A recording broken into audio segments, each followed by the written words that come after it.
Pastor John, in the last podcast, in episode 43, we talked about civil disobedience, and there you suggested that the Apostle Paul wrote the early verses of Romans 13 under the assumption that Caesar himself would read the letter. The statements are really strongly put by the Apostle Paul for obedience to government in those verses. Explain this point further and the implications of your interpretation.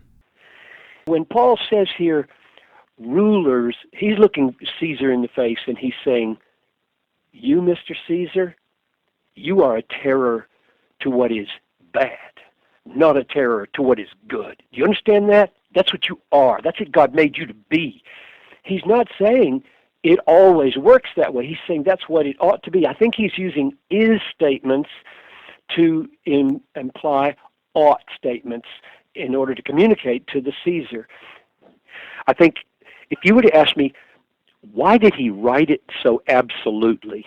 I mean, you've said, John, that he doesn't mean it absolutely. Why did he write it absolutely?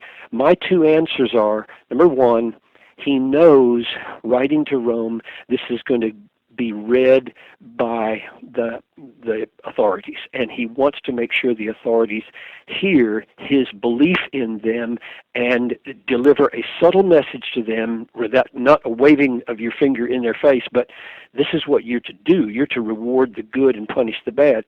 And the second reason, I think, is because we Christians are in much greater danger of hell by our own sinful pride and rebellion than we are by being abused by a government. A lot of people don't feel that. They feel like, wow, I think an oppressive government is more dangerous to me than my own sinfulness. I don't think so. An oppressive government will make your life miserable, but it cannot damn you. Your own sin and rebellion and anger and bitterness can not only make your life miserable, it can send you to hell. And therefore, Paul, I think, is writing these verses in Romans 13 in the way he does to cut in both directions. He has to protect himself against insurrection against the Romans, and he wants to guard Christians against getting their back up and being proud and arrogant. And so I think he writes it the way he does in the wider context of what he says, to be understood as not absolute. Very sobering. Thank you, Pastor John, and thank you for listening to this podcast. Email your Bible questions to us at askpastorjohn@desiringgod.org. You can find thousands of other free resources online from John Piper at desiringgod.org. I'm your host, Tony Reinke. Thanks for listening.